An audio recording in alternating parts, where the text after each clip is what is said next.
I només, soc Laurence Hassel, la directora de la Fundació Trinitàries. Aquesta conferència, perdoneu, és en nervis de veure tots aquí. Aquesta conferència entra en un doble marc.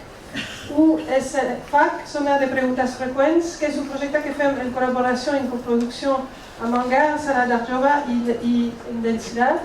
És un projecte de 3 mesos que pot agafar la forma d'exposicions, d'intervenció en l'espai públic, de concerts, de performances. És un moment... Sí, és que Paul pot perfectament entendre el meu català. Sí que és un projecte que ens hem juntat diverses organitzacions i institucions de la ciutat en un moment bastant crític, no cal explicar-ho, i de pensar junt, què fem? Com ho fem? En què condicions ho fem? Segons quin ecosistema, quin ritme, quines possibilitats. No per fer centralitzar aquest treball amb artistes dins d'una ciutat o amb una investigació, unes reflexions entorn a l'art contemporani, sinó de veure quines sinergies podem trobar i intentar. Per això hem proposat aquesta zona de preguntes. No tenim respostes, sinó que tenim pràctiques que compartim de manera conjunta i esperem de manera regular, perquè realment és important mantenir aquest ecosistema tan divers possible en una ciutat com a Barcelona. Llavors, hem començat aquest projecte amb una sèrie d'exposicions i de presentacions, tallers amb la Sala d'Art Jove. Actualment estem a la segona fase de la col·laboració amb Hangar. Llavors, Hangar és un assessor d'artista que coneixeu molt bé, que també ha escollit un format d'exposicions i de presentació de concert. I avui obrem amb Paul Ardent la col·laboració entre la Fundació Trinitàries i Densidad amb el seminari Dispositius Post. I deixo ara la paraula a Ramon perquè crec que tothom està assegut, llavors puc callar-me. Ja està, no? Sí. Gràcies.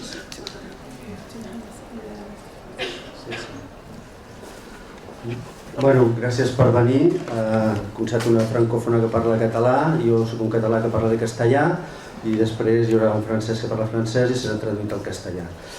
Por tanto, bueno, gracias. Dispositius Post, como avanzábamos, es un programa que es complejo, pero que nos da la oportunidad de poder conjugar toda una serie de reflexiones, de prácticas, de poner en relación las prácticas artísticas con las redes de acción ciudadana, que es algo que venimos trabajando durante bastante tiempo, pero que en este momento hemos planteado de conjugar una serie de prácticas de intervenciones en espacio público que se desarrollan en el marco del solar de Germanetas y en relación con el colectivo Recreant Cruïlles a l'esquerra de l'Eixample. Con ellos venimos trabajando hace más de 2 años y abrimos una convocatoria de intervenciones en espacio público.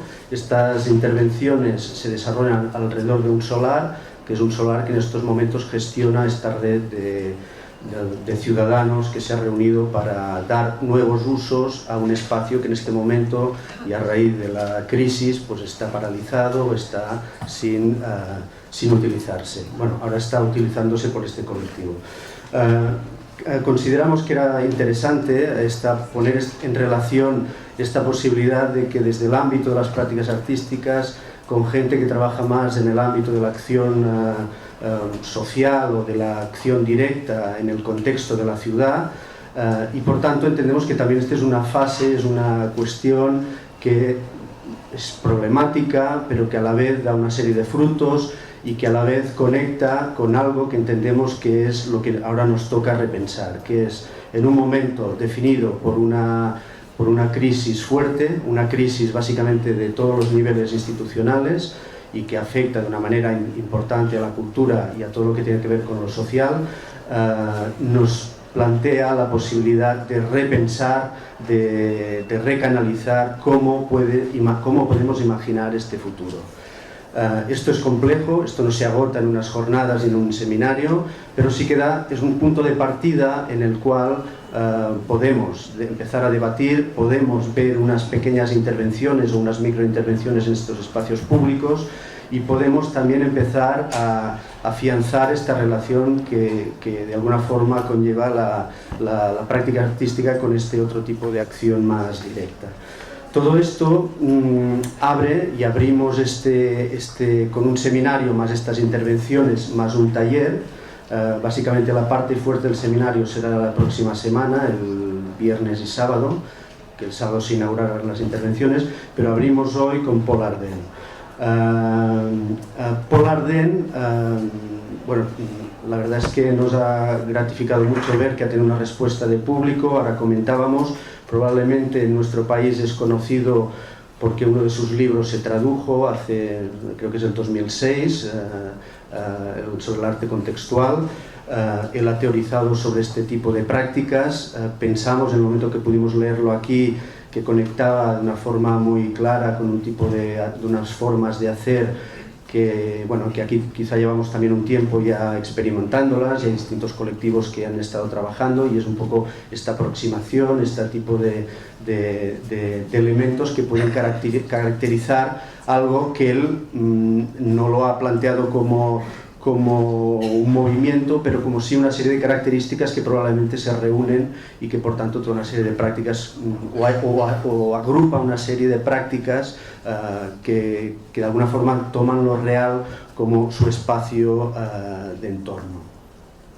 Por tanto, en esta charla de hoy, y quizá él escribió el libro en el año 2002, algunos de los elementos por los que nos avanzó la conferencia los va a tratar, como sería pues, la intervención artística en los espacios urbanos y especialmente los de naturaleza contextual, que esto nos va a hablar, y quizá otro tema que después de unos años de experimentar este tipo de prácticas y que ahora aparecen de nuevo, que es toda la problemática de las industrias culturales.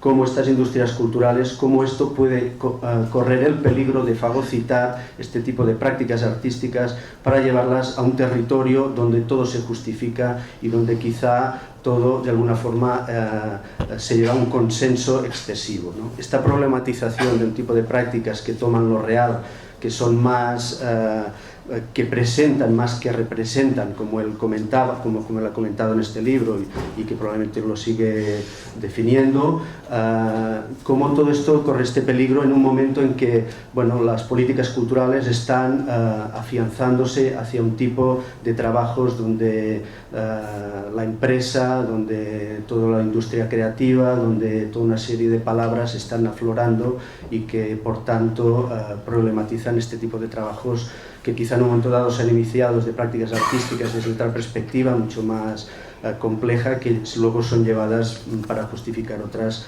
más directamente, digamos, políticas y en un ámbito de negociación que las neutraliza. Bueno, todos estos son temas que quizá van a ir saliendo.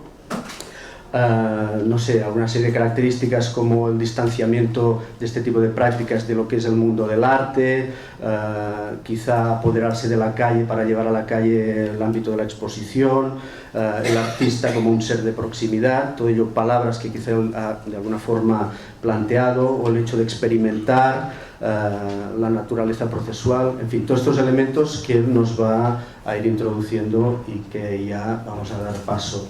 Vamos a decir que esta conferencia tiene el patrocinio del Instituto Francés de Barcelona, y el Instituto Francés de Barcelona ha colaborado también en uno de los proyectos que se presentan de Cathy de Balman, que es uno de los proyectos que se va a presentar la próxima semana. Por tanto, agradecemos también el esfuerzo que desde estos tipos de trabajos tan complejos y de las instituciones que hay en la ciudad que nos ayudan y que podemos entre todos colaborar y llevarlas a cabo. Gracias, Paul. Merci. Bien, merci. Bonsoir à tous. Merci à Ramon Paramon pour son invitation, sa présentation aussi. Donc en effet, je vais vous parler ici, dans le cadre d'une conférence audiovisuelle, justement de la pratique de l'artiste dans la ville, le fait que depuis un siècle environ, au tout début du XXe siècle, apparaît un type d'art très particulier, qu'on pourrait dire en live, d'une certaine façon, aujourd'hui banalisé avec les futuristes, notamment il est dadaïste, donc apparaissent des créations pas forcément attendues, en général non programmées, qui vont solliciter directement l'attention des passants, des citadins, des gens. Donc on va rentrer ici dans une ère nouvelle qu'on a pu appeler l'atelier sans mur. L'atelier sans mur, c'est le fait que l'artiste ne travaille plus dans un atelier, mais son atelier devient la ville, son médium devient la ville. Alors ces artistes sont des artistes à la fois du monde des arts plastiques, mais aussi du monde du spectacle vivant. J'insiste bien sur ce point, puisqu'il devient de plus en plus difficile de dissocier les deux. Et si très souvent on les dissocie, c'est en fait souvent pour des raisons institutionnelles, plus que par rapport à la réalité. Donc on a une apparition d'intervention, d'un type d'art, d'intervention artistique dans l'espace public, qui souvent sont des formes d'art polémiques, critiques, mais qui rapidement vont devenir des formes souvent co-créatrices, qui mettent en avant un principe de co-création, c'est-à-dire où les artistes vont solliciter les gens pour en faire en quelque sorte des artistes à leur tour. Je crois qu'il y a bientôt une exposition ici, me disait Laurence Rincel, de Alan Kaproff, par exemple. C'est un artiste américain qui, dans les années 1950-1960, va organiser des visites de lieux comme le Bon Marché à Paris avec des gens. Même chose, un artiste comme Wolf Vostel, un artiste allemand, qui va créer un type d'œuvre qu'il appelait les citiramas, qui consistait à promener les gens, par exemple autour de Cologne ou autour de Paris dans des autobus. Voilà, donc... Voilà. Alors, la ville, si vous voulez, pourquoi la ville va-t-elle devenir l'objet principal on pourrait dire le théâtre principal et même essentiel de ces formes d'art? Alors, il est clair que ici, il faut regarder la situation donc économique qui se développe à partir du 19e siècle avec l'irruption de la civilisation industrielle. Le paysage, on pourrait dire le paysage rural, agraire, intéresse de moins en moins les artistes. Vous savez que certains artistes plasticiens se rendent sur le motif, comme on dit, ils vont peindre dans le paysage.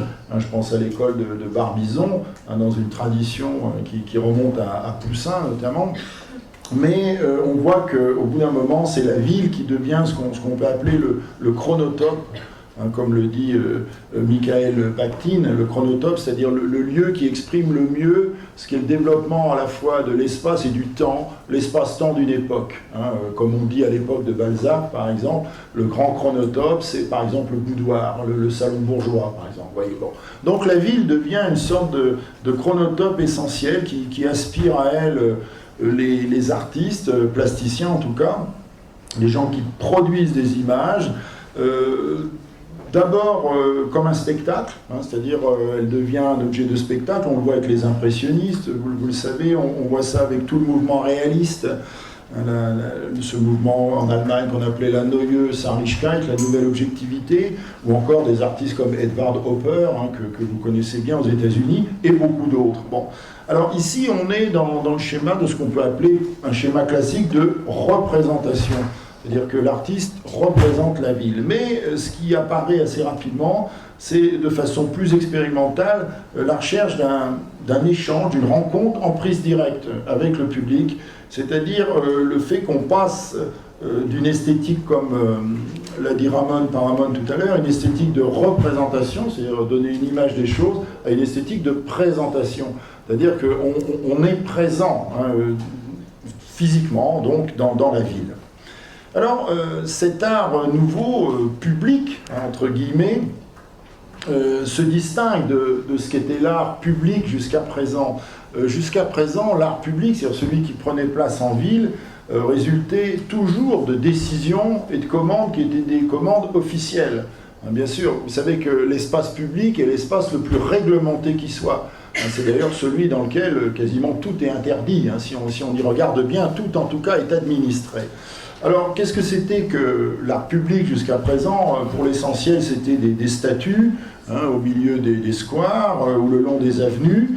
C'était une forme d'art somptuaire, généralement de célébration, de commémoration, ou plus souvent encore de propagande, bien sûr.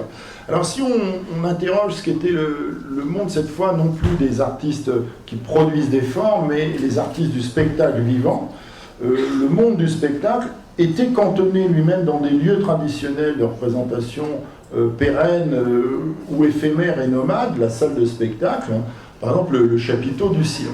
Alors, avec la modernité, tout change, parce que ce qui se concrétise, c'est un principe qu'on peut appeler le principe de la sortie. Hein, la sortie. L'artiste sort de plus en plus fréquemment en ville, avec cette conséquence esthétique, l'expression artistique va muter.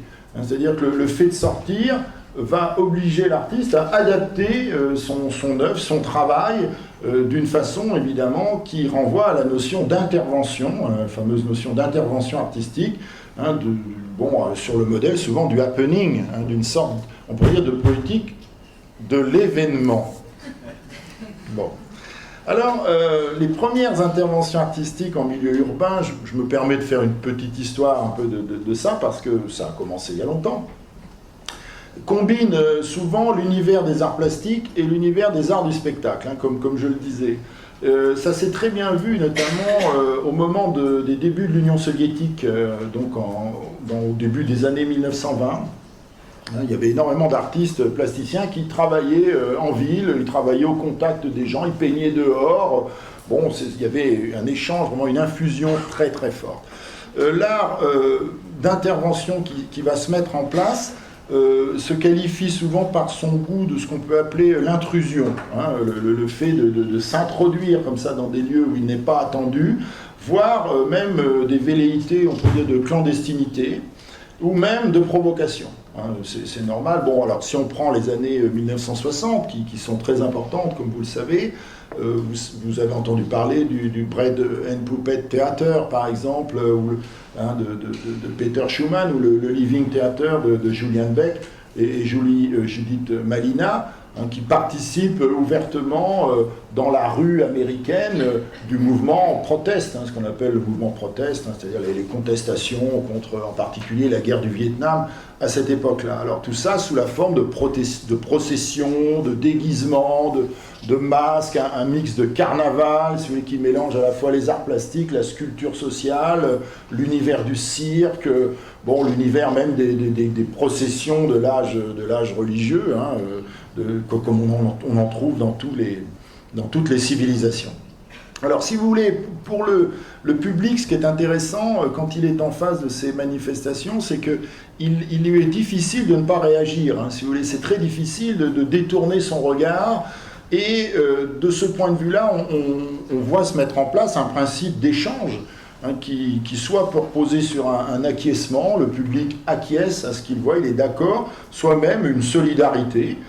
Avec un mouvement sociologique important, c'est qu'au fond, le public échappe au statut de masse apathique et amorphe, et il devient souvent un public engagé, hein, qui lui-même défend des idées et prend le relais, hein, donc des artistes à proprement parler. Bon.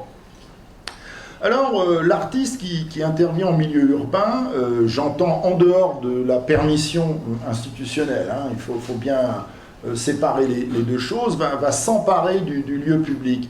Alors les artistes québécois, donc au Canada, qui très tôt ont été des artistes de l'espace public, hein, beaucoup, utilisent un terme intéressant qui est un terme militaire, hein, ils parlent de manœuvre. Hein, ils ont créé ce concept de la manœuvre, c'est-à-dire que l'artiste est quelqu'un qui manœuvre dans l'espace public, donc il n'agit pas au hasard, donc l'intervention est toujours ciblée, et elle repose en général sur un double sentiment.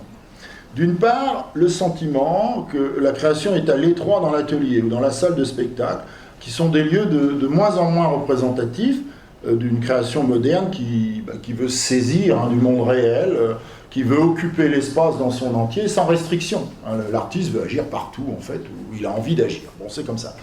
D'autre part, ce qui explique cette manœuvre, c'est le sentiment qu'un doute doit être d'office émis quant à ce qu'est l'art officialisé, hein, l'art des structures institutionnelles, qui généralement, comme vous savez, est un art réservé à des élites, ou qui est un art conditionné par des critères esthétiques soit des critères esthétiques complexes, hein, qui vont en interdire l'accès culturel au grand public, soit des critères qui sont des critères de divertissement, comme on le voit aujourd'hui. Bon, vous savez que l'entertainment, ou ce qu'on appelle encore les cultures de confort, hein, qui sont des cultures acritiques, hein, qui ne critiquent rien finalement, ou juste un petit peu, ça fait un peu de mousse, mais ça s'arrête très vite, sont devenues normatives. Ce sont les critiques normatives.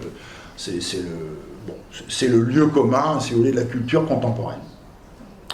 Alors, pour cette raison, si vous voulez, du point de vue poétique, c'est-à-dire de la création, hein, du point de vue esthétique, c'est-à-dire de la réception, ce qu'on offre à voir au public, ou ce qu'on lui offre à penser, cet art est un art qui va mettre en avant des propositions généralement de type contrastante, qui constituent des contrastes, hein, qui ne sont pas du tout dans l'ordre des choses, qui constituent des porte-à-faux.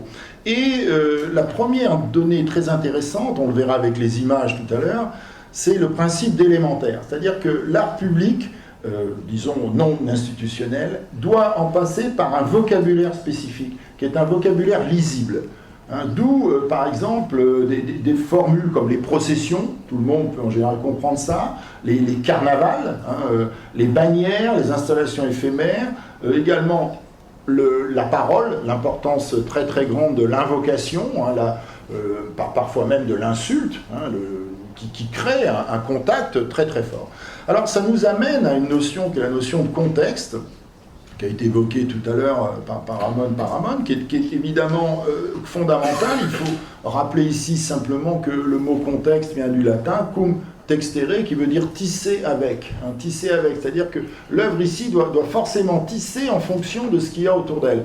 Voilà, l'intervention ne peut pas se faire au jugé, elle implique un principe de confrontation, on pourrait dire, et de médiation solidaire, hein, c'est-à-dire il y a un fonctionnement qui vise l'agrégation ou la polémique, hein, où ça marche ou ça ne marche pas, mais jamais une sorte de consentement tacite ou mou, ce que vous avez en général dans la plupart des festivals d'art public institutionnels. Hein, vous avez remarqué que c'est gentil, bon ben voilà, vous avez toujours des acteurs qui vous font des choses, ça vous gratte un peu mais pas trop, c'est violent mais pas trop, c'est critique mais pas trop, enfin tout ça est très bien, on rentre le soir, tout le monde est content, les enfants se sont bien amusés, et voilà, on peut rallumer la télévision et passer aux choses courantes. Bon. Alors, une donnée aussi des formes d'art public non programmées ou d'expression scénique non programmée, c'est la non-pérennité.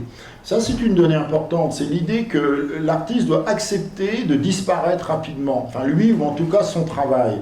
Et de cela, il dérive justement cette expression contextuelle qui est toujours volatile, parce qu'elle est activiste. Hein, c'est le sens de l'activisme. L'activisme vise toujours on pourrait dire un but d'immédiat avec un résultat. Voilà, et donc, une fois que le but, d'une certaine manière, est atteint ou pas, mais qu'on a essayé, eh bien, l'événement artistique est terminé. Hein, on remballe tout ça et l'on s'en va. Alors, bien sûr, cet art engage toujours un rapport direct avec la vie sociale, et donc, il a, de ce point de vue-là, une réalité critique, bien sûr, parce qu'il évite ce qu'on pourrait appeler les filtrages. Le filtrage muséal, hein, le filtrage de la censure, le filtrage même de l'autocritique, qui est si important aujourd'hui. Vous savez qu'aujourd'hui, dans les cultures de confort, la plupart des créateurs, à leur corps défendant parfois, produisent une très puissante autocritique, c'est-à-dire en disant « Ah ça non, je ne vais pas en parler parce que de toute façon, on va me faire des histoires », qui font que, par exemple, dans la plupart des expositions d'art contemporain aujourd'hui, il n'y a plus de sexe, il n'y a plus de sang, il n'y a plus de dégradation, par exemple, ou d'images, je ne sais pas, qui seraient de nature à stigmatiser telle ou telle population, mais à côté de ça, il y a une espèce d'univers un peu soft, vous voyez, gentil, consensuel, tout le monde finalement peut trouver ce qu'on pourrait appeler une culture moyenne, hein, une culture moyenne. Voilà, alors, par exemple, vous vous souvenez de ce photographe italien qui s'appelle Oliviero Toscani, qui travaillait avec Benetton, hein, donc lui il disait, pour exposer ses images, mon musée c'est la rue. Hein, c'est-à-dire au fond il disait, je ne vois pas pourquoi j'irai dans un musée alors que je peux montrer les choses dans la rue, hein, sur des panneaux publicitaires. Et de la même manière, cette rencontre avec le public, hein, ce rapport direct à la vie sociale, on va le trouver, et j'en parlerai tout à l'heure, avec un très grand nombre d'artistes qui vont bien souvent inciter les gens à travailler, souvent des travaux plastiques, hein, ou même à exposer leurs propres travaux, on en parlera tout à l'heure. Alors, je voudrais maintenant, une fois que ceci est présenté, qu'on passe aux images, si vous voulez bien. Donc on va, voilà, on va baisser la lumière. Voilà, je voudrais classifier un petit peu maintenant. Voilà, merci. Si on peut baisser un peu la lumière, ce serait bien. Alors, j'ai décidé de faire vous montrer quelques images d'œuvres très classiques, hein, rassurez-vous, mais qui permettent de dessiner déjà une histoire un petit peu de ce mouvement. Alors, le premier mot que j'utiliserai, je vais utiliser des mots clés comme ça, c'est le mot contact. Hein. Le désir qu'ont certains artistes, à un moment donné, c'est le désir d'un contact direct. Alors voilà une œuvre, par exemple, intéressante, qui est une œuvre d'une artiste d'un mouvement qui s'appelait le mouvement Fluxus, né dans les années 1960, hein, qui décrétait que l'art était égal à la vie, hein, comme l'avaient dit les dadaïstes déjà. Et cette œuvre de Yoko Ono s'appelle Cut Piece. Et on voit l'artiste qui s'expose tout simplement elle-même, donc habillée, en demandant aux gens dans une salle de spectacle de venir tout simplement découper ses habits sur elle. Bon, avec évidemment une sorte de proximité qui s'avère même dangereuse, puisque bon, à plusieurs reprises, elle est blessée. Alors on peut aller de façon beaucoup plus polémique vers le public, comme le fera cette artiste autrichienne Vali Export, qui est vraiment un des fers de lance de l'art féministe, hein, ou de l'art au féminin, parce que bon, je me méfie de l'adjectif féministe. Vali Export, par exemple, vous voyez ici dans cette œuvre, s'appelle Task Kino, donc créer une sorte de petit théâtre, comme ça, de son propre corps, dans une boîte, avec les seins nus, en allant à la sortie de lieux publics, d'usines ou autres, voilà, inviter les gens à toucher son propre corps, hein, comme ceci. Bon. Alors, on est dans cette époque très marquée par le désir de la levée des tabous, qui étaient les années 50, 60, vous vous rappelez peut-être des actionnistes viennois hein, qui ont beaucoup œuvré dans ce sens-là. Alors, contact encore avec plus récemment, par exemple, une autre forme de contact, quand un artiste comme Thomas Hirschhorn ici va dans un quartier au nord de Paris, créer un musée précaire, en bois, en scotch, en carton, donc dans un quartier justement de population stigmatisée donc de Saint-Ouen, au nord de la capitale française, et ce musée du quartier albiné, musée précaire albiné, va être organisé par l'artiste de façon telle que des œuvres du Centre Pompidou, c'est-à-dire vraiment d'un musée officiel, vont y être amenés par accord et surveillés, gardiennés, même commentés par des populations locales qui sont des populations d'origine africaine. Voilà, alors, bon, ça c'est une œuvre qui a fait beaucoup parler, puisque d'une certaine façon, elle montrait comment l'artiste pouvait déplacer l'épicentre de la culture du centre vers la périphérie, mais comment, d'une certaine manière, il n'avait pas fait le chemin inverse, c'est-à-dire, dans un second moment, déplacer l'art de la périphérie vers le centre. C'est ce qui lui a été reproché, puisque, bon, de la même manière que les populations africaines ici venaient parler de Mondrian, de Le Corbusier ou de Marcel Duchamp, peut-être qu'après, il aurait fallu que des gens de Paris viennent parler des griots africains, de la culture malienne, enfin vous voyez dans l'autre sens. Alors, bon, en tout cas, c'est la notion de contact qui nous intéresse, et parfois c'est beaucoup plus simple, comme avec Marc Bouchereau, qui est un artiste marseillais, qui pendant plusieurs années va prôner cette petite carriole un petit peu partout dans le monde, qui s'appelle Tout va bien, bon, et qui a trouvé au fond un des meilleurs moyens pour entrer en contact avec les gens, c'est de leur offrir comme ça, ou les amener à consommer, hein, vous voyez, voilà, venez donc boire un verre, voilà, on va discuter. Bon. Alors, les formes de contact sont très très diverses, hein. Bien sûr, il y a une infinité de manières dans cet art contextuel, qui est souvent un art contactuel, hein, si on veut jouer avec les mots, de prendre contact avec les gens. Et une autre manière, représentée par le travail d'un photographe, ici, qui s'appelle Michel Semeniaco, qui longtemps a réalisé ce qu'il appelait des portraits négociés. C'est-à-dire que au lieu de voler aux gens leur image, ou au lieu de s'emparer comme ça d'une image des personnes, hein, ou de faire leur portrait, il a demandé à des personnes dans des communautés différentes de penser à ce que pourrait être leur propre portrait. Et donc il les a laissés concevoir ce portrait et il l'a réalisé selon la demande des personnes. Voilà, hein. Vous avez ici par exemple des ouvriers de l'EDF, hein, de la Société d'électricité nationale en France, donc voilà, dont les portraits sont constitués à partir de ce qu'est leur propre désir d'être représenté.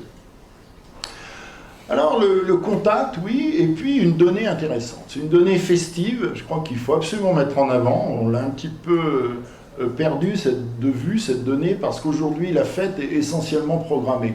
Vous savez qu'on vit dans des sociétés de fêtes programmées, donc on vous dit, bon ben voilà, tel jour c'est la fête de la musique, bon voilà. Bon, si ce jour-là, vous n'avez pas envie d'écouter de la musique, bah, tant pis pour vous. On vous dit tel jour, c'est la fête de la poésie, c'est la fête du melon, c'est la fête de je sais pas quoi, de l'aviation. Enfin bon, c'est comme ça, il y a des jours maintenant pour tout. Hein, vous avez remarqué, il y a des jours pour tout, il est fait pour tout. Bon. Alors, il faut quand même dire une chose, c'est que longtemps, les États institués, dans leur politique culturelle, n'ont pas prévu de gérer la fête. C'est-à-dire la fête, il fallait la créer, il fallait la vivre, il fallait vivre sa propre fête. Alors dans cette émergence de l'art, on pourrait dire public, de type nouveau, il y a cette volonté festive extrêmement forte. Hein, on la retrouve à travers la pratique des happenings publics, et notamment en France, on n'en parle pas assez, on parle souvent des États-Unis, de Fluxus, mais il faut parler de ces extraordinaires festivals qu'on appelait les festivals de la libre expression, qui avait lieu à Paris, qui était organisé notamment par Jean-Jacques Lebel, et puis un artiste Fluxus qui s'appelle Ben, vous connaissez sans doute celui des t-shirts, hein. Voilà, des photographies. Alors c'était d'extraordinaires moments où des artistes eux-mêmes louaient des salles de spectacle, comme faisaient les dadaïstes d'ailleurs au début du siècle. Ils louaient des salles de spectacle et puis ben voilà, ils venaient faire des performances. Et généralement tout ça très rapidement disjoncté, hein, ça se traduisait par bon, on peut dire quelque chose de l'ordre du potlatch, hein, c'est-à-dire d'une espèce de dépense instantanée, immodérée, violente, brutale, excessive en tout cas, donc caractéristique de la véritable fête, c'est-à-dire la fête dionysiaque, celle qui n'est pas réglée par une autorité ou qui n'est pas encadrée par 14 cordons de policiers tout autour, hein, vous voyez, c'est-à-dire les fêtes contemporaines, donc qui sont des fêtes sous surveillance, sous très très haute surveillance, hein, comme vous le savez. Bon.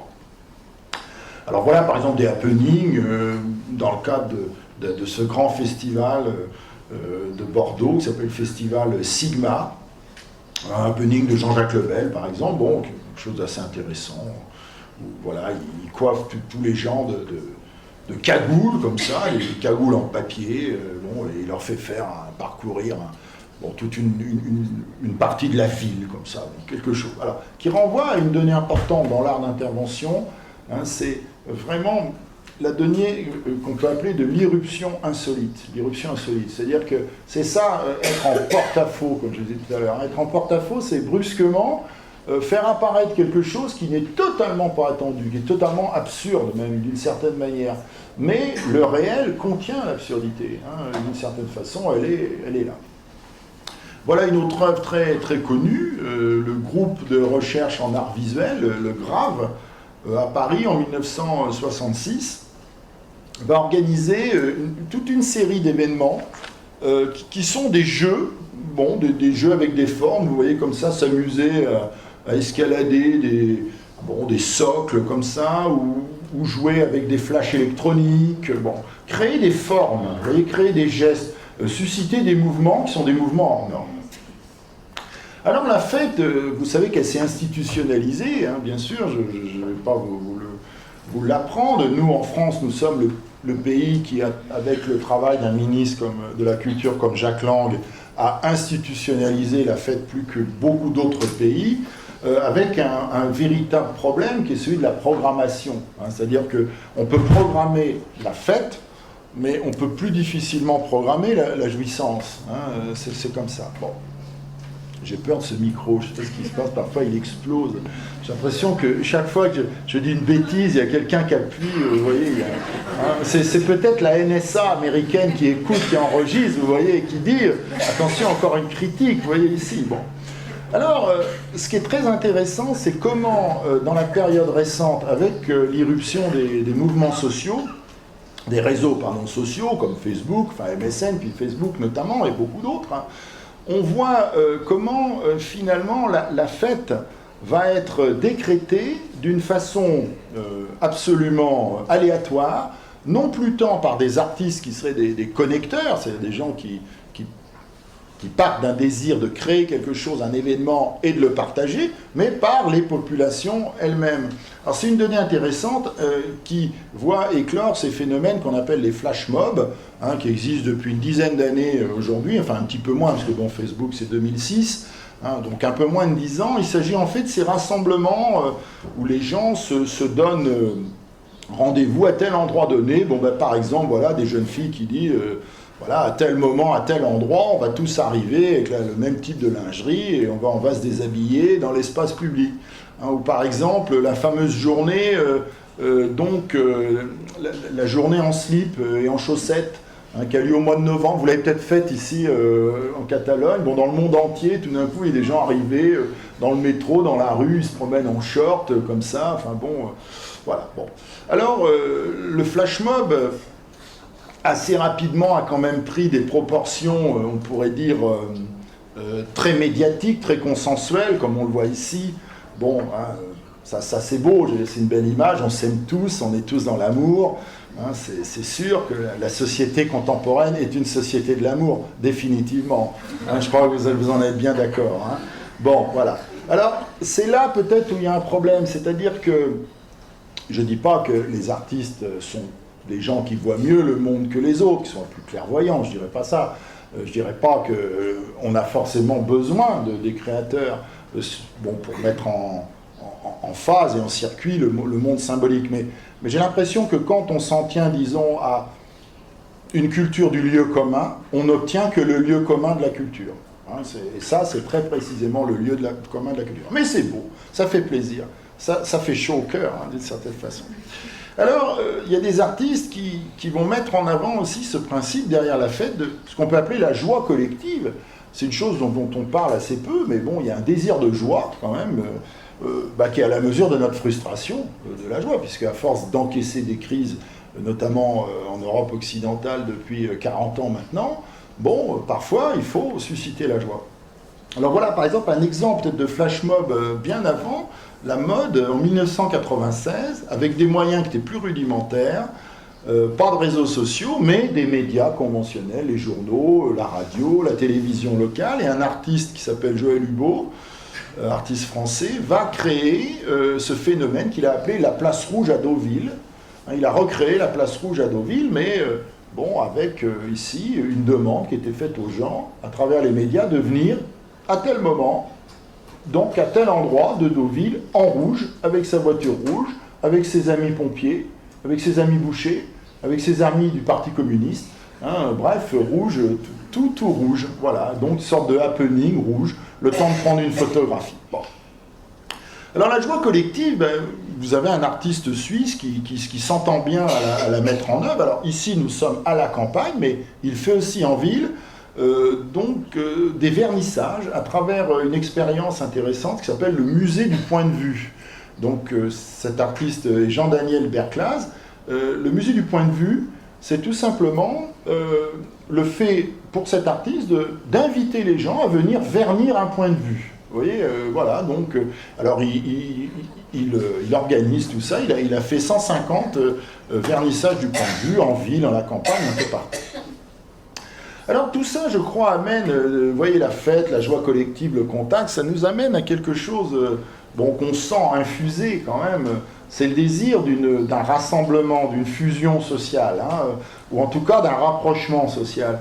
Et ça m'amène à la notion très importante dans cet art, disons, qui utilise la ville comme médium, c'est-à-dire la ville et les gens qui s'y trouvent, cette notion d'ouvrage participatif. L'idée qu'on peut faire des choses ensemble. Vous voyez qu'après tout, Il n'y a pas de raison de ne pas faire certaines choses ensemble, même si ce n'est pas programmé ou attendu.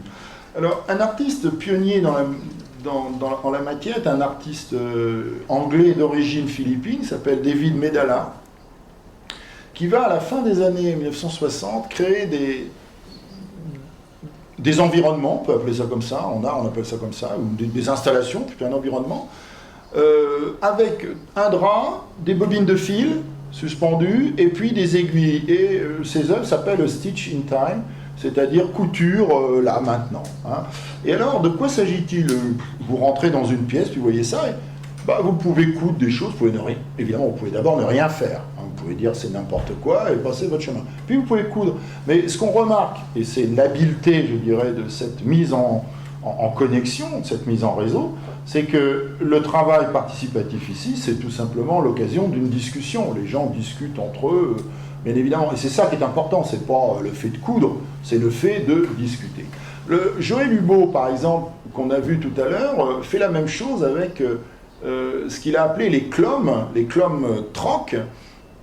Donc, il s'agit d'inviter les gens à venir constituer des peintures, donc avec leur propre corps, leurs propres habits, des objets, autour d'une seule couleur. Par exemple ici, tout ça pour arriver à faire une photographie collective. Bon voilà, par exemple sur le rose, hein, avec donc la référence à Marcel Duchamp, le double de Marcel Duchamp, le double féminin qui s'appelait Rose, c'est la vie, hein, ici. Alors, cette donnée d'ouvrage participatif peut carrément glisser, alors là ça devient assez intéressant, ou problématique, ou les deux, vers ce qu'on va appeler l'utilitarisme. C'est-à-dire qu'au fond, à partir du moment où certains artistes, plasticiens ou spectacles vivants, on ne fait plus vraiment la différence, hein, ça n'a plus beaucoup d'importance. À partir du moment où ces artistes sont entrés en contact avec les personnes, les ont mises en commun, ont accepté d'en faire des figures co-créatives, si vous voulez, la question se pose de peut-être faire des choses utiles et de rentrer dans ce qu'on a appelé le useful art. C'est la composante de useful art est née dans les années 80-90. Bon, des artistes qui ont décidé de ne faire ou de ne faire que des choses utiles. Bon, par exemple, Stéphane Chanclang est un artiste français qui va profiter d'un terrain vague, donc dans une ville qui s'appelle Ivry-sur-Seine, près de Paris, dans la banlieue parisienne, et il va faire nettoyer ce chantier, cette zone en friche absolument dégoûtante, enfin, vous voyez, il va la faire nettoyer comme ça par les gens qui viennent, et autour de ce chantier va se créer une extraordinaire synergie, si vous voulez, sociale et politique, hein, de gens qui vivent dans des zones souvent stigmatisées, abandonnées, sales, et qui reprennent la main sur leur propre territoire. Bon.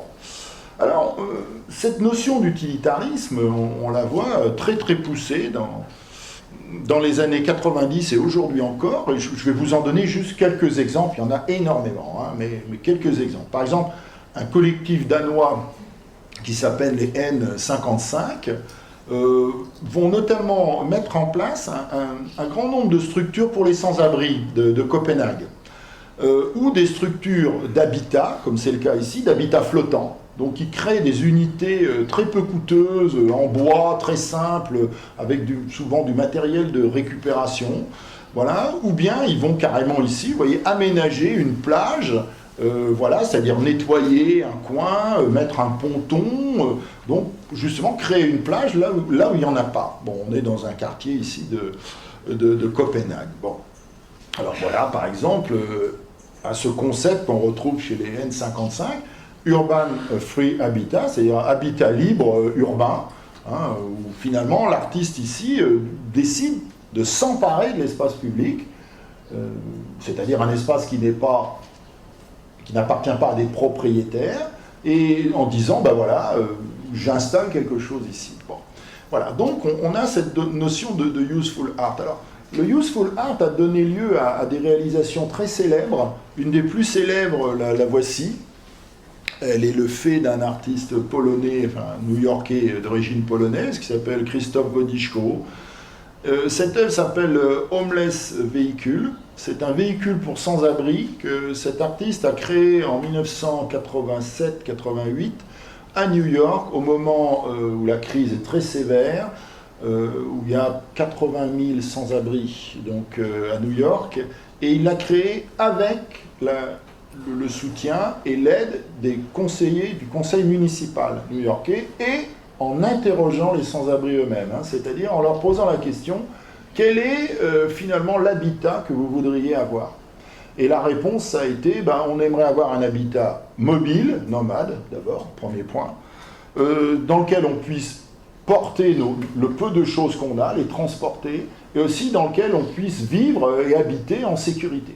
Alors ça a accouché de cette espèce de curieuse réalisation que vous avez là, qui a été mise en service dans New York, mais qui malheureusement a existé très peu de temps, puisque en fait la plupart des sans-abri ont commencé à démonter ce matériel et à le vendre par petits bouts, quoi. Voilà, donc les derniers homeless véhicules qui existent, curieusement, par un terrible, on pourrait dire, renversement ce qu'on peut appeler une ruse de la raison, il se trouve maintenant dans les musées d'art contemporain. Donc, vous voyez, tout ça est quand même problématique. Alors, la même chose, Christophe Wodischko, là, on se demande s'il ne se fiche pas un peu du monde quand il crée les police cars en disant au SDF, comment pourriez-vous imaginer d'être tranquille dans la ville, voilà, et ça produit cette espèce de curieux objet, dont on se demande si là on n'est pas quand même dans la plaisanterie.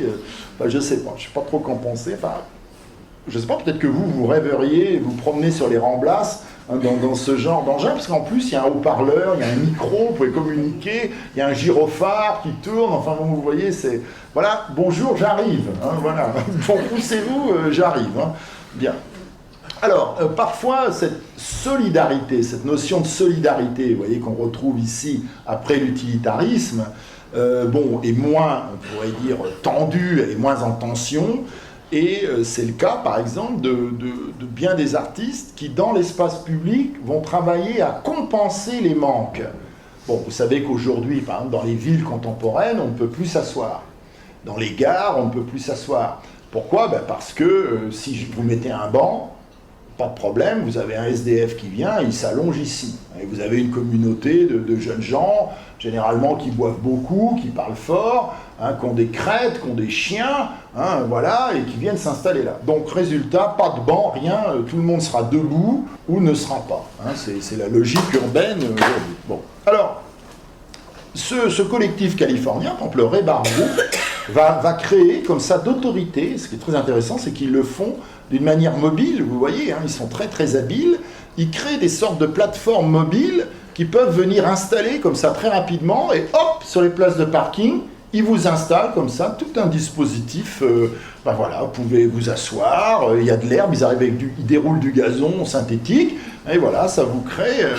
Voilà. Alors vous pouvez même vous déplacer avec, vous voyez, vous déplacer avec votre petite pelouse portative, voilà, jusqu'au moment où la police évidemment vous arrête parce que vous n'avez pas de phare, vous n'avez pas de clignotant, vous n'avez pas de plaque d'immatriculation par exemple, mais vous dites, mais monsieur l'agent, mais c'est une pelouse, monsieur l'agent, une pelouse n'a pas besoin d'être immatriculée, bon voilà, vous imaginez, bon, il vaut mieux pas être policier dans ce cas-là. Bon, vous voyez par exemple ici, typiquement, une action de solidarité par compensation des manques, si vous voulez, de l'offre publique. Vous savez que dans les sociétés en crise, ce qui disparaît en premier, c'est tout ce qui est public, bien sûr, au profit de la privatisation, même de la confiscation.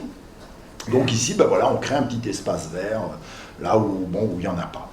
Alors la solidarité, ça peut évidemment voir l'artiste travaillant en ville avec les gens, sortir du cadre urbain et aller glisser dans le champ de ce qu'on appelle la solidarité non institutionnelle aujourd'hui, les ONG. Beaucoup d'artistes travaillent aujourd'hui avec des ONG, et parmi les plus connus, vous avez ce couple anglo-argentin qui vit à Paris, de Jorge et Lucy Horta, qui, par exemple, vont faire toute une opération autour du don d'organes, notamment en travaillant la céramique, le cœur, etc. Vous avez ce collectif italien Stalker qui va créer à Rome l'Observatoire Nomade, qui consiste à donc à assembler des bonnes volontés dans un collectif qui vont mettre en forme des aides aux populations immigrées, stigmatisées, en tout genre. Alors la solidarité, ça peut être aussi carrément, toujours dans l'ordre du useful, de l'art utile, ces actions d'un collectif qui s'appelle Superflex, collectif scandinave. Par exemple, on les voit ici, dans un village d'Amérique latine, apprendre aux gens localement à produire du gaz de méthane, donc avec des moyens rudimentaires. Bon, voilà. De la même manière, ils vont les aider à créer, donc en Bolivie notamment, une boisson qui s'appelle le Guarana Power, pour contrebuter les boissons nord-américaines qui consomment énormément d'eau pour leur fabrication. Alors, bien sûr, il y a un problème ici. Et c'est pour ça que j'arrive à cet artiste dont on peut dire quelques mots, qui est cet artiste allemand qui s'appelait Joseph Beuys, qui est un artiste très controversé, puisque, vous savez sans doute qu'il avait mis en avant ce principe de la sculpture sociale, de dire l'artiste c'est quelqu'un qui est là pour créer des liens, pour tisser des liens entre les personnes, pour même réconcilier les personnes entre elles. Et il est assez controversé parce qu'il avait mis, pour se faire au point, une sorte de principe, ce qu'on pourrait appeler un chamanisme occidental. Il se présentait comme une sorte de chaman de la culture occidentale qui, par son exemplarité, permettrait aux gens de nouveau de se reparler, de se pacifier. Ce qui était très très important évidemment en Allemagne après la Deuxième Guerre mondiale. Quand Beuys commence à travailler, on est 15-20 ans après la fin du nazisme, évidemment. Alors juste, je vais en dire un mot parce que c'est quelque chose qui doit être pensé. Par exemple, voilà une œuvre qui date de 1982, qui s'appelle 7000 chênes, donc le chêne des arbres.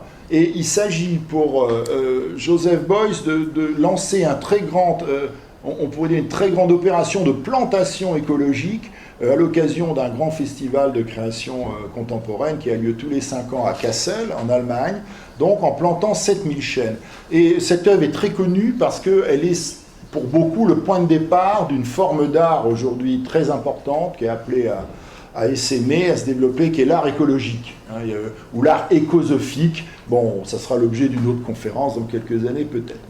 Voilà, alors ici, l'artiste ne peut pas travailler tout seul, mais il montre l'exemple, il impulse un mouvement, celui qui est très important, puisque dans des années après avoir lancé cette opération, les gens à Kassel continuaient à planter des chênes, si vous voulez. Et ce qui est très intéressant, c'est qu'aujourd'hui, par exemple, des artistes anglais, Ackroyd, un couple, Ackroyd et Harvey de Londres, sont des artistes de l'écosophie, de l'écologie politique. Ces artistes-là sont allés à Kassel récupérer sous les arbres plantés par Beuys, dans le cadre de l'opération Beuys, des glands, et ils les font pousser dans des pépinières et ils les redistribuent dans le monde entier, partout où ils exposent. Vous voyez, donc vous avez cette espèce de mouvement de transmission comme ça, très intéressant, qui va à l'envers de toute gratuité. Alors, aller à l'envers de la gratuité, bien sûr, souvent pour ces artistes, c'est mettre en avant un principe de partage. On va voir dans les années 90 se développer des formes d'œuvres très curieuses, des trocs, par exemple, le fameux Collectivo Cambalache va organiser des trocs, l'économie du troc en un moment où, dans bien des lieux, l'économie ordinaire ne peut pas fonctionner. Tout ceci aboutissant à une donnée, bien sûr, fondamentale d'ordre politique, c'est l'accroissement de la démocratie. On sent monter dans ces types d'art, à travers la polémique, à travers la critique, à travers le porte-à-faux, on sent monter quelque chose qui est le désir d'une plus grande maîtrise par le citoyen, par le citadin, de l'univers dans lequel il vit, de l'environnement qui est le sien. Et là, il faut bien sûr parler de ces formes d'art dites sociologiques, ainsi nommées, qui apparaissent dans les années 70, avec quelqu'un comme Fred Forrest notamment, qui va organiser, par exemple, en 73, lors de la biennale de Sao Paulo, au moment où le régime politique est celui des militaires, au Brésil, une très très célèbre manifestation qui s'appelle « Le blanc envahit la ville ». Le blanc envahit la ville. Il s'agit de faire défiler les gens avec des pancartes blanches, sur lesquelles il n'y a rien. Voilà, c'est-à-dire que dans une dictature, en général, vous n'avez pas le droit de vous exprimer. Donc la seule chose que vous pouvez exprimer, c'est du blanc. Voilà. Et évidemment, ce qui devait arriver arriva, il est arrêté, bien sûr, interrogé par la police, qui est devant un véritable problème, si vous voulez. C'est-à-dire, comment accuser quelqu'un de faire, disons, d'établir un contre-pouvoir quand vous n'exposez que du blanc? C'est très bizarre, vous voyez, il n'y a rien, quoi, il n'y a absolument rien. Vous imaginez la police qui dit oui, mais c'est un acte contestataire, mais attendez, j'expose du blanc. Bon, vous voyez, bon. Alors le blanc est souvent contestataire, hein, évidemment. Dans les sociétés noires, le blanc est contestataire. Bon. Alors, regardez par exemple cet art sociologique, voilà une expérience que Fred Forrest va appeler, on est en 72, il y a très longtemps, hein, ça fait 40 ans déjà, le Space Media. Il va acheter dans certains journaux des espaces blancs, et donc il va demander aux gens, s'ils veulent, de colorier, de faire l'image qu'ils souhaitent voir, vous voyez, imprimée. Donc et il leur demande de les lui envoyer, puis il les redonne au journal. Vous avez là un circuit d'expression, de réalimentation de l'expression. Alors le processus démocratique, vous le retrouvez aussi dans les années 80 aux États-Unis, à New York, avec le travail d'un groupe qui s'appelait le groupe Material, qui a énormément marqué cette époque, il y a une trentaine d'années, un petit peu plus et un peu moins. Le groupe Material va à plusieurs reprises créer des opérations qui s'appellent The People's Choice, le choix des gens, le choix du peuple. Et justement, il est demandé par ces artistes, il suggère aux gens dans différents quartiers, en réservant des lieux pour cela, d'exposer les choses qu'ils veulent voir, ce qui leur plaît, ce qu'ils aiment, les œuvres qu'ils aiment. Alors voilà ce que ça peut donner.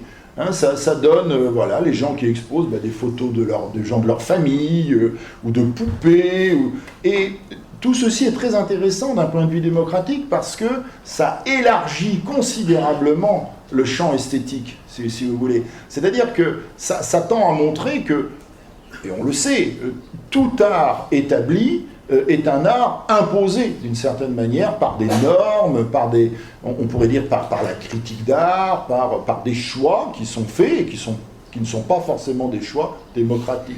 Bon, regardez aujourd'hui, par exemple, l'importance d'un Jeff Koons n'est pas liée du tout à la valeur artistique du travail de Koons, qui est nul, hein, qui est devenu totalement nul, mais à sa position sur le marché. C'est absolument simple. Le jour où quelqu'un dira « Écoutez, acheter ça 50 millions, c'est la preuve d'une débilité profonde, et qu'on le croira », à ce moment-là, l'œuvre s'effondrera d'elle-même. Vous voyez, il n'y a rien qui la tient.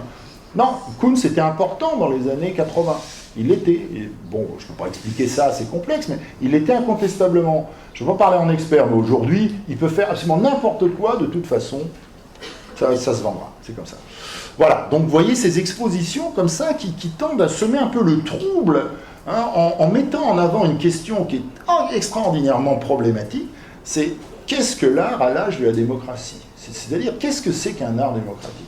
C'est une question qui a été posée pour la première fois vers 1850 par un artiste que vous connaissez tous, qui était Gustave Courbet, qui était peintre, peintre engagé, parce que vous savez qu'il a pris position dans la Commune de Paris en 1871, il a fait détruire la colonne Vendôme, qui était un symbole de l'absolutisme impérial, hein, et il l'a payé très cher, il a dû s'exiler, il a dû rembourser, hein.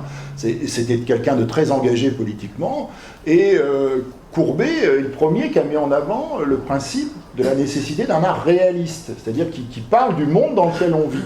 Seulement voilà, si le monde dans lequel on vit c'est un monde démocratique, ça veut dire qu'il n'y a plus de valeur plastique que l'on puisse mettre devant d'autres. Le choix de chacun devient la valeur, hein, d'une certaine façon. Bon. Alors, cette idée démocratique, on va la retrouver chez un très grand nombre d'artistes qui vont redonner un visage à des gens qui n'en ont pas.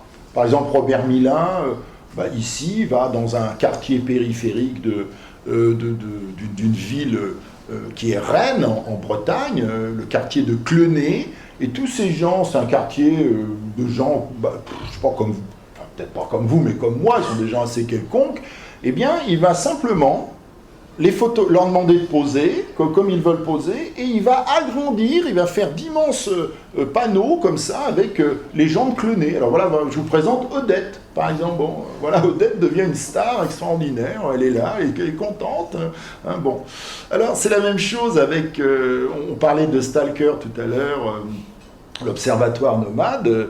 Bon, ben, vous avez à Rome une communauté kurde particulièrement stigmatisés, et bon, eh bien, Stalker va les regrouper sur un site particulier, les mettre en protection, les faire travailler à une extraordinaire, vous voyez cet extraordinaire travail fait avec du fil qui reproduit le plafond d'un des lieux les plus remarquables en termes de syncrétisme religieux, qui est le plafond de la chapelle des Normands à Palerme, la Cappella dei Normanni, qui est une chapelle gothique créée par les Normands, mais dont le plafond a été fait par des artistes arabes, puisque au départ la Sicile était arabe avant d'être normande et chrétienne, et donc c'est un plafond caissonné, hein, comme ceci. Bon, voilà.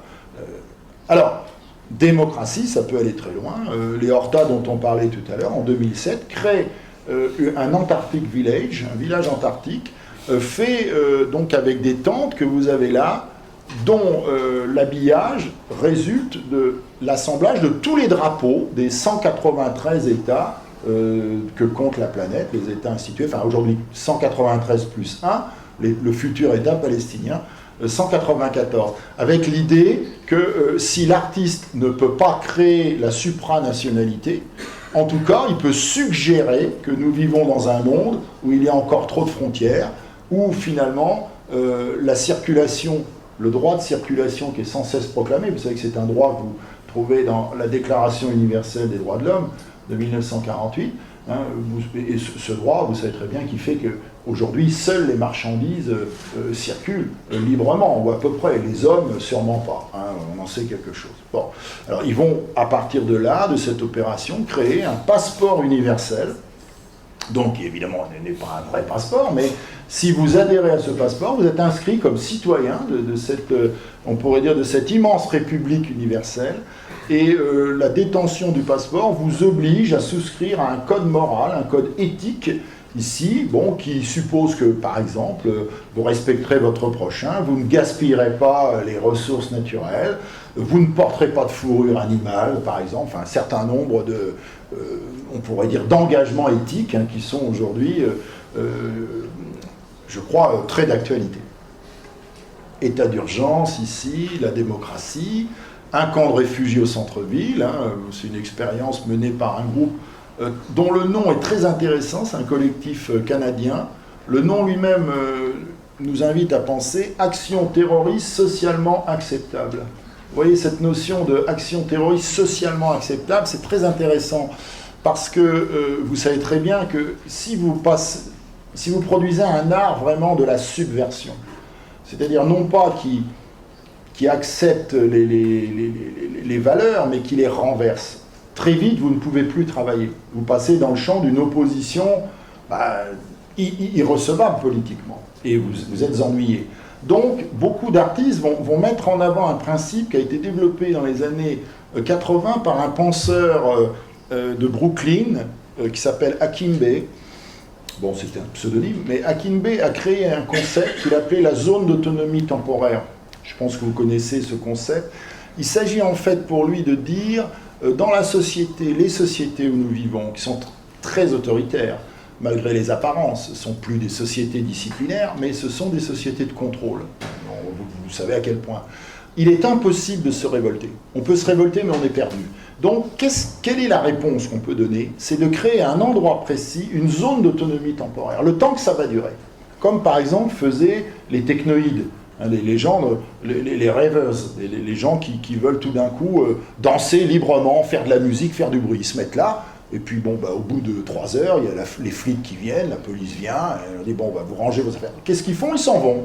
Mais ils vont ailleurs, vous voyez, ils vont encore ailleurs. Et ils parcourent le monde. C'est la zone d'autonomie temporaire. Vous promenez votre liberté avec vous. Pourquoi? Parce que la société vous interdit la liberté. Hein, la société veut bien votre liberté, mais sous contrainte. Bon, voilà. Donc, l'action terroriste socialement acceptable, c'est ça. Vous voyez, c'est de dire, on crée une zone d'autonomie temporaire, et puis, eh bien, quand on veut nous virer, on s'en va. Et voilà, on s'en va, on va ailleurs, et puis comme ça. Voilà. Bon, alors après, la démocratie toujours, ça peut être des jeux amusants, comme Elena Kovilina qui convie les gens à Moscou, devant le Kremlin, à venir chanter l'Internationale, hein, c'est-à-dire autour de la notion d'égalité. Donc, et vous voyez qu'il n'y a pas une tête qui dépasse, hein, tout le monde a la même tête, sauf que évidemment les tabourets sont à des hauteurs différentes, hein, bien évidemment. Bon. Alors ça peut être aussi des jeux comme ça peut être comme Joran Gertz le fait donc à Paris, les mots de Paris, où il va devant Notre-Dame de Paris, qui est bon, un bâtiment touristique, religieux, mais aussi très touristique. Il va installer des SDF comme ça, et il va leur demander de venir exposer leurs propres paroles. Il va même faire graver au sol donc un texte comme ça devant la cathédrale Notre-Dame de Paris, où des SDF racontent ce qu'est leur vie, quoi, le malheur de leur vie. Voilà. Alors parfois, l'intervention donc peut se muer de manière critique en des mises en scène, comme celle d'Elena Kovilina ici, qui s'appelle Boxing, où bon, à Moscou, dans un lieu public, elle fait dresser un ring, et puis elle invite les hommes ici présents à venir boxer avec elle. Donc c'est assez intéressant cette œuvre, parce qu'elle est forte, hein, c'est une Russe bien solide, mais ce qu'on voit, c'est qu'au bout d'un moment, on voit que les hommes ont vraiment envie de la tabasser, ils ont vraiment envie de lui faire mal, quoi. Et puis vous savez ce qu'ils font? Eh bien, ils lui font vraiment mal, quoi. Voilà. Bon. Alors moi je suis réjoui parce que je me dis que l'ordre est rétabli. Hein, je me dis finalement le mal triomphe, et c'était quand même la moindre des choses. Mais bon. Alors, Gertz, vous voyez, Kovilina, il y a une dimension critique ici qui est très importante, bien sûr.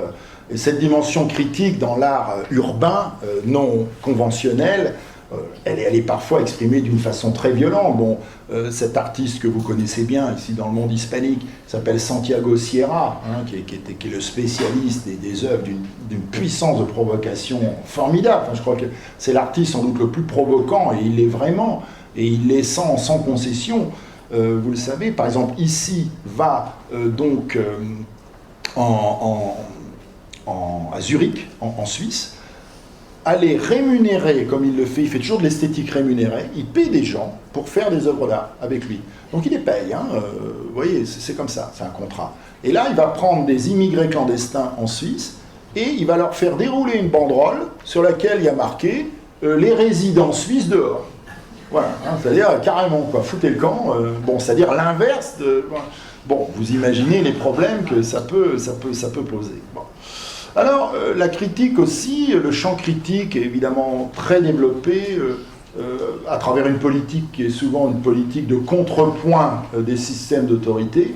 Hein, bien sûr, il y a assez peu d'artistes, pourrait-on dire, qui produisent un art public dans la ville en accord avec ce qu'est, disons, l'autorité établie. Bien souvent, il y a toujours cette dimension contestataire, hein, qui irrigue quand même très largement le champ de ce type d'art, de son champ symbolique.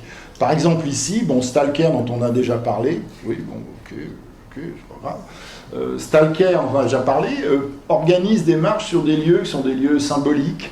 Bon, par exemple ici, vous avez la plus grande barre d'Europe, qui est le Corviale à Rome, qui fait 1 km de long. Hein, vous avez une barre d'1 km dans la banlieue romaine, pardon.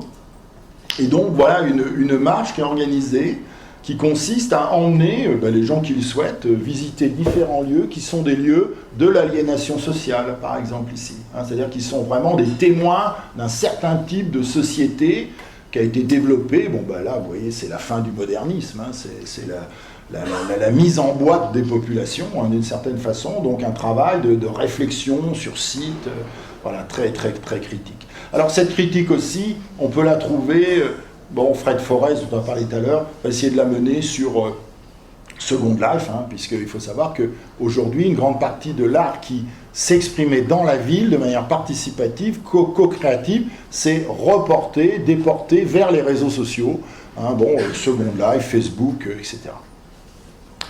Alors, on peut arriver aussi à une forme assez problématique, je finirai par celle-ci, qui est la notion de spectacle collectif.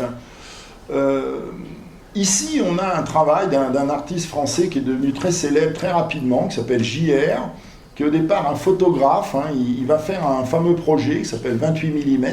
Bon, il trouve un appareil photo un soir, il est tagueur, hein, il tague dans les rues, et un soir il trouve un appareil photo avec un objectif de 28 mm.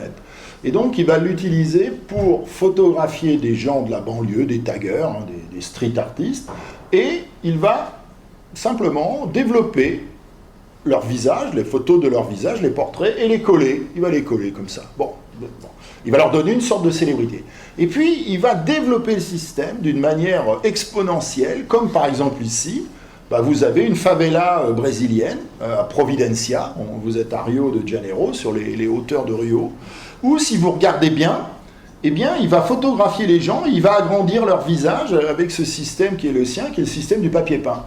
Hein, il prend une photo, il la fait développer, il envoie les images par mail, on lui développe des papiers peints, on lui renvoie les papiers peints et il les colle. Donc la question ici, c'est celle du spectacle collectif, c'est-à-dire de mettre les gens face à leur image ou d'agrandir cette image-là. Également, les grandes mises à nu collectives de cet artiste new-yorkais qui s'appelle Spencer Tunick, par exemple, dont vous avez sans doute entendu parler.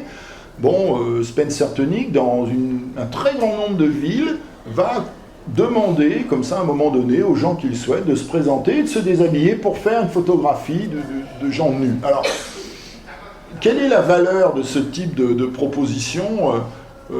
Je ne sais pas, j'ai quand même l'impression que ici, on sort peut-être du champ critique pour rentrer dans un champ un petit peu plus consensuel, qui est le fait de redonner aux gens une image, ou l'illusion d'avoir une image, hein, ou donc leur donner l'illusion d'une existence sociale en leur permettant un acte normalement illicite.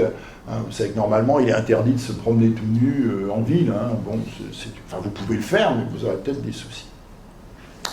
Alors je voudrais finir les images avec, au fond, quelque chose de très important, c'est la notion thérapeutique. Ce qu'on sent dans tout ce travail artistique massif, bon, que je n'ai fait présenter d'une façon très schématique, hein, c'est qu'au fond, l'artiste se présente souvent comme un thérapeute. C'est quelqu'un qui pose, on pourrait dire, il pose un diagnostic sur l'état de la société, et au fond, le diagnostic qu'il pose n'est pas un diagnostic qui renvoie à dire la société est en bonne santé. Plutôt, la société est malade. Hein, voilà. Alors, cette notion thérapeutique, il faut savoir que beaucoup d'artistes l'ont mise en avant. Joseph Beuys, dont on parlait tout à l'heure, et une artiste brésilienne qui vivait à Paris, qui s'appelait Lydia Clark, qui multipliait, bien souvent dans ses actions, dans ses performances, et multipliait les œuvres qui mettaient les gens en contact de façon à ce qu'ils puissent se supporter, vivre ensemble. Vous voyez, soit en les attachant ensemble, vous voyez, comme c'est le cas ici, soit en les faisant manger les uns sur les autres. Hein, vous voyez des actes comme ça. Bon. Alors cette dimension thérapeutique, évidemment, est instante, elle est extrêmement importante, bon, étant à signifier que bon, l'artiste, d'une certaine façon, serait un curateur. Hein, c'est quelqu'un qui vient pallier le manque de soins. Et qu'en ce sens-là, il s'inscrit dans une logique très contemporaine, qui est l'idéologie du care, ce qu'on appelle le care, c'est-à-dire le soin, hein, prendre soin d'autrui, bon, dans le cadre d'une politique démocratique, hein, du partage du bonheur, du partage du sensible, du partage de la convivialité. Alors je vais conclure maintenant, si vous le voulez bien.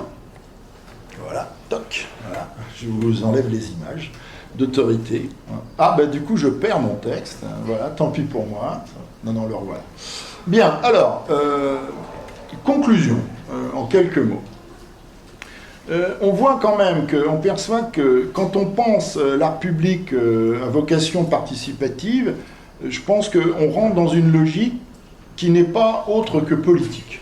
Ici, je crois qu'on peut difficilement ne pas mettre en avant un premier principe. C'est ce qu'on a appelé le principe autriste. Autriste, c'est un jeu de mots avec la notion de l'autre. Bon, il y a un principe autriste. Bon. Alors, deuxième principe qui en dérive, c'est le principe de la réciprocité. Ce n'est pas un type d'art qui est censé marcher dans un seul sens. La réciprocité qui induit un troisième principe, ce qu'on va appeler la catalyse. C'est un art de catalyse. Et là, je reprends Bon, certains artistes ont utilisé ce terme, c'est pas moi je ne l'ai pas inventé, hein. La catalyse, c'est-à-dire le fait de faire en sorte que des choses qui n'étaient pas substantiellement vouées à marcher ensemble puissent se réunir. Bon. Alors il y a un concept qui est très important à développer, c'est ce qu'un philosophe français, un sociologue qui s'appelle Michel Maffesoli, a appelé la reliance, le fameux concept de reliance. Reliance, ça vient du verbe relier. Et ce n'est pas un mot léger.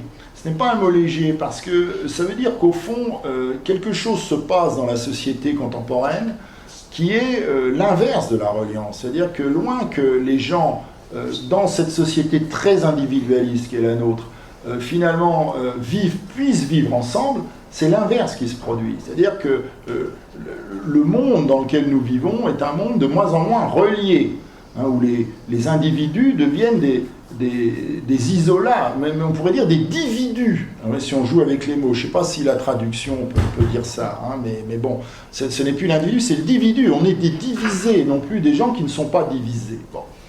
Alors l'art public non institutionnel, de ce point de vue-là, a une vocation, c'est de changer l'espace. Vous voyez, c'est-à-dire en changeant le rapport entre les gens, on change la nature de l'espace et on crée ce qu'on peut appeler des lieux autres, hein, des espaces autres. Hein. Je me souviens du très grand texte du philosophe Michel Foucault sur les espaces autres, hein, de la société, qui souvent sont des espaces où l'autorité a un problème. C'est quoi? C'est la prison, c'est l'hôpital psychiatrique, hein, c'est ça l'espace autre. Mais on voit bien que là, les espaces autres créés par les artistes sont des espaces où justement quelque chose de nouveau va se produire. Quelque chose qui va vers plus de socialité, vers plus de démocratie, vers plus de république. Hein. Et je le dis en Espagne ici, hein, j'insiste, je suis de ceux, vous le prendrez peut-être mal, mais qui considèrent que la République espagnole n'aurait jamais dû être abolie, hein, puisqu'elle a été proclamée en 1931. Vous voyez que vous avez un mouvement d'abolition de la monarchie ici, et ça me paraît un très bon mouvement. Bon, je vais peut-être me faire tuer, tant pis pour moi. Voilà, c'est comme ça, mais je l'ai dit. Bon. Nous sommes en Catalogne ici, hein, nous sommes à Barcelone. Nous savons, nous Français, ce qu'a été la résistance de Barcelone pendant la guerre d'Espagne. Bon, donc c'est des choses importantes. Voilà. Nous devons garder une mémoire. Alors, il y a un artiste français, bon, peu importe soit français, qui s'appelle, d'ailleurs, il est français, mais il s'appelle Roberto Martinez. Bon, donc vous voyez, il est un petit peu hispanique, hein, aussi. Il a parlé d'un art allotopique. Allotopique, hein. Le grec allo qui veut dire autre et topos qui veut dire le lieu. Hein, c'est-à-dire comment l'artiste, dans ces cas-là, reconstitue des lieux autres. Et comment il remet, en quelque sorte, de la médiation. Il remet de la circulation affective, politique, dialogique, hein, entre les personnes. Alors, ce faisant, on peut développer un concept ici, qui est un concept très important, par lequel je finirai, c'est celui de micropolitique. Qu'est-ce que c'est qu'une micropolitique? C'est on pourrait dire une forme d'expression politique ou d'action politique qui ne vise pas à transformer le monde, la totalité du monde, mais qui au contraire, en se fondant sur un contexte précis, fait en sorte simplement de le mouvoir à sa propre mesure. Vous voyez, ce qui est très intéressant, c'est que le pouvoir politique s'institue toujours comme un système de domination. Et le système de domination, par essence, est macro-politique. Son essence est macro-politique, c'est-à-dire que vous ne pouvez pas échapper à la logique du système. Ce n'est pas possible, c'est ce que dit Rousseau. Jean-Jacques Rousseau, dans le Contrat social, vous savez, a cette formule terrible, il dit « Celui qui ne voudra pas être libre, on le forcera à être libre ». Ouais, c'est comme ça. Si tu ne veux pas être libre avec nous, bah, tu fiches le camp. Hein. C'est comme ça. Ou tu deviens libre ou tu fiches le camp. C'est le principe républicain. Bon, on aime la République, mais la République, c'est aussi un devoir. C'est le devoir d'être républicain. Sinon, il faut partir. Alors, qu'est-ce que c'est une micropolitique aujourd'hui? C'est, d'une certaine manière, le sentiment qu'ont beaucoup de gens qu'on ne peut plus changer l'ordre du pouvoir, que le pouvoir est trop fort. Le pouvoir est définitivement plus fort que nous, plus fort que le citoyen, plus fort que l'artiste, plus fort que le créateur, plus fort que l'individu lambda. Et donc, la seule possibilité peut-être qu'on ait d'agir, ce n'est pas de transformer le système, de transformer la macro-politique, mais d'une certaine façon, de créer des territoires de liberté de nature micro-politique.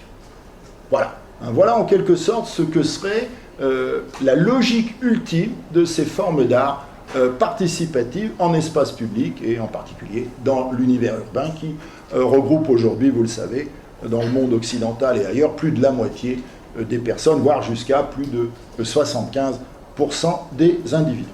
Voilà, je vous remercie.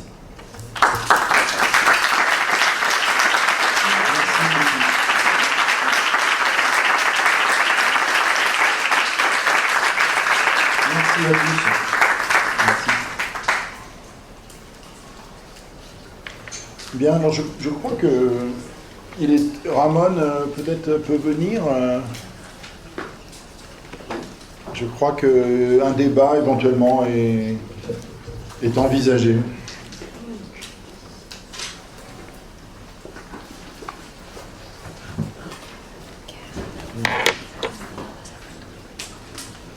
No, vamos a abrir si hay alguien que quiere ya hacer alguna pregunta. ¿Alguna? Si no, yo plantearé algo que quizá no se ha tratado, que es, tú en algún momento has hablado que estamos en el momento de las industrias culturales. ¿Cómo verías este tipo de trabajos o cuál sería el papel de este tipo de trabajos, de prácticas artísticas en relación con esta nueva escena de políticas culturales? Bien. Bon, d'abord, je ne vais pas refaire la conférence. Non. Non, je pense qu'il y a un vrai problème aujourd'hui. Et le problème, il est ici même. Ramon ne le prenait pas mal, mais vous savez, ça me fait penser à ces festivals d'art, on pourrait dire, libres, autonomes, auxquels on assiste ça et là, et qui commencent par des remerciements qui durent 10 minutes, un quart d'heure aux institutions. C'est-à-dire qu'aujourd'hui, très souvent, les formes d'art non institutionnelles sont toujours financées par les institutions. Bon, c'est une donnée qu'il faut prendre en compte. C'est la donnée de la subvention. Il y a un livre assez célèbre qui était paru en France il y a quelques années d'un esthéticien qui s'appelait Rainer Rochlitz, et le titre était très intéressant puisque ça s'appelait « Subversion-subvention ». Vous voyez le jeu de mots entre les deux. Bon. Alors, qu'est-ce que c'est que les industries culturelles? On pourrait presque dire c'est l'évolution de quelque chose qui était au départ un excellent projet qui est contenu dans la Déclaration universelle des droits de l'homme de 1948 dont je parlais tout à l'heure. C'est le fait que les États doivent prendre en charge la culture de la même manière qu'ils garantissent aux gens la sécurité, la santé, le travail, normalement, eh bien ils garantissent la culture. Pourquoi? Parce que jusqu'à une date récente, et dans certains pays encore, la culture, tout le monde n'y a pas accès, vous le savez très bien. Bon. Donc qu'est-ce que c'est qu'au départ l'industrie ou l'économie culturelle de nature politique? C'est les États qui prennent en charge la culture. Donc c'est une chose excellente. Moi je n'ai rien à dire contre ça. Quand on a vécu, comme moi, j'ai grandi dans la campagne, il y avait absolument rien, il n'y avait rien de culturel. Bon, il est certain que s'il n'y avait pas eu une maison de la culture dans la ville où j'ai fini par faire mes études, jamais j'aurais eu accès à la moindre culture. Or, c'était un lieu subventionné, financé par l'État, par le ministère de la Culture. Donc, pas question de critiquer les origines.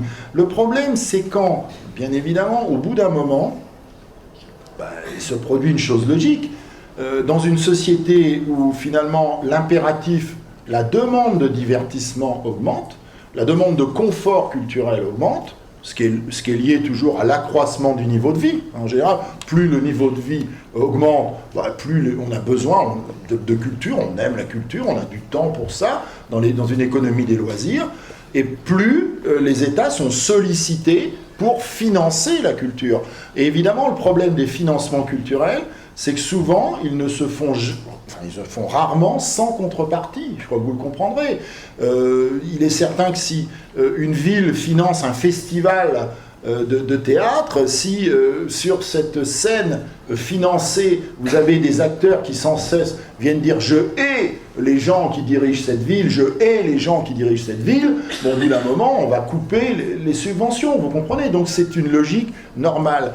Alors, ce qui est très intéressant, c'est que, et ça c'est le point par lequel je finirai, mais tout le monde le comprend ici, c'est qu'on voit à quel point il y a une ambiguïté qui est souvent une contradiction. C'est-à-dire que pour que l'expression subversive, radicale, l'expression critique puisse exister, eh bien il faut qu'elle soit financée, il faut qu'il y ait une puissance de financement, qui est souvent l'État, qui peut être aussi des entreprises privées, hein, à travers le mécénat, le sponsoring, des choses comme ça. Alors, la notion quand même intéressante qu'il faut penser, c'est que dans nos États démocratiques, on assume la possibilité de la critique et on peut même la financer. Et ça, je crois que c'est intéressant. Je pense que ce qui fait la grandeur de la critique, de la démocratie, ce qui fait sa grandeur, c'est d'abord, c'est le premier point pour moi, c'est le seul régime qui laisse la parole à ses ennemis, première chose, et c'est aussi le seul régime qui finance la parole de ses ennemis. Enfin, en tout cas, dans les authentiques démocraties. Alors, je pense que l'industrie culturelle, l'économie de la culture, elle résulte de ça, d'une certaine manière. Du fait que, bon, à un moment donné, pour que l'expression ait lieu, il faut qu'elle soit financée. Et dans le mouvement de ce financement, eh bien, apparaît, malgré tout, une certaine régulation de la parole, de la critique, de l'énoncé subversif, qui finit par, comment vous dire, par donner l'impression que la subversion même fait partie du paysage culturel. Vous voyez que ce n'est plus, que la subversion elle-même n'est plus qu'une sorte de paysage, en quelque sorte, dans le paysage, dans l'image culturelle, et qu'elle n'est plus vraiment subversive. Voilà, c'est une évolution paradoxale et très problématique. Par exemple, ce festival est subventionné, je pense. Vous êtes subventionné. Oui, mais c'est pas une critique, mais vous êtes subventionné. Alors, est-ce qu'on peut être libre quand on est subventionné? C'est toute la question. Parce que... Todos sabemos que la mayor parte de arte se hace con fondos públicos. Quizás el punto contradictorio es que el arte se mueve cómodamente en un campo crítico, subversivo, pero hay una serie de experiencias, algunas de las que has mostrado tú, que quizá tienen un objetivo más, tú hablabas utilitario, otros que desarrollan un tipo de actividad más participativa, y quizá este tipo de trabajos que no forman parte de esta otra categoría crítica pueden ser más fácilmente adaptables desde unas políticas culturales, o pueden ser entendidas incluso como unos experimentos puntuales que quizás sean posiblemente aplicados a otros ámbitos y desarrollados como políticas culturales. Entonces, quizás en este sentido, es decir, son en realidad, ¿tú crees que los artistas tienen esta voluntad de quizá incorporar este tipo de trabajos a más largo plazo en un sistema, digamos, social o en cualquier sistema que ellos desarrollen, o son realmente experimentos que una vez dejan de estar en manos de los artistas, entran en otra dinámica distinta, ¿no? ¿Cuál sería esta, digamos, complejidad, ¿no? O si es que la hay, o si es sencillamente quizá que en algunos casos estos trabajos tienen más un tipo digamos, de utilidad, de incorporación dentro de un campo político, bueno, de políticas culturales.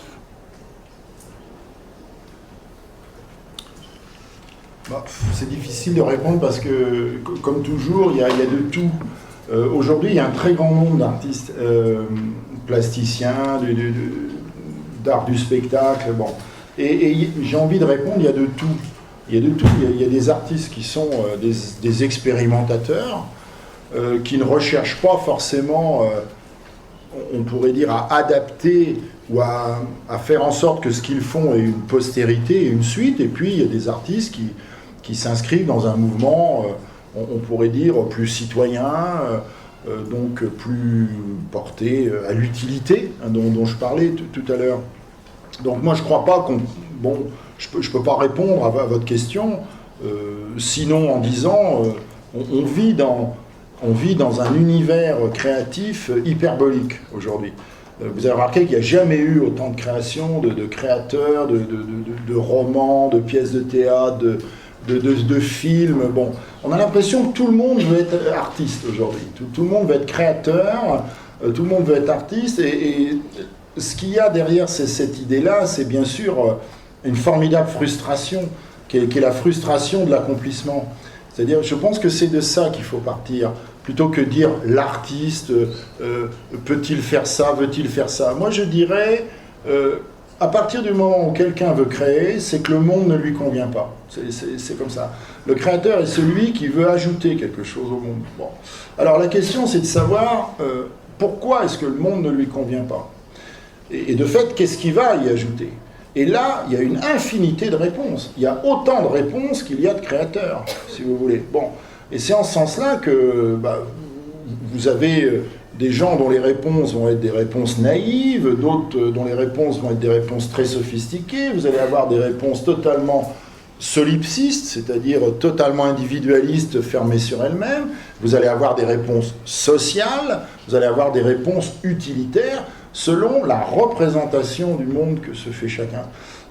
Moi, je pars jamais de l'artiste autrement qu'en partant d'un corps. L'artiste, c'est un corps. C'est quelqu'un qui a un corps, il n'a que ça, au fond. Le corps et le monde.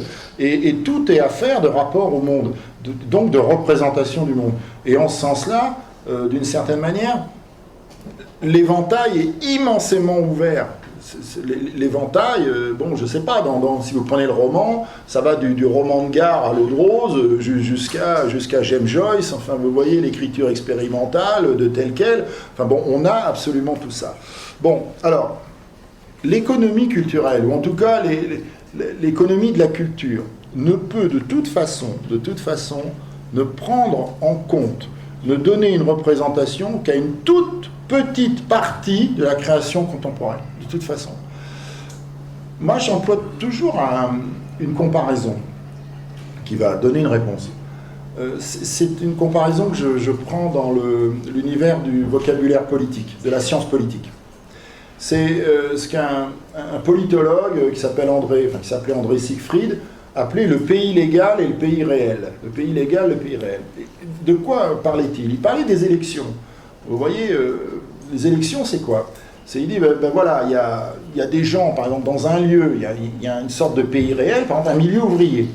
Et puis, c'est quoi le pays légal ? C'est comment ces ouvriers vont voter. Et il étudiait, par exemple, le Second Empire, en France, et il disait, regardez, c'est incroyable, les ouvriers ont voté pour les aristocrates. C'est complètement idiot.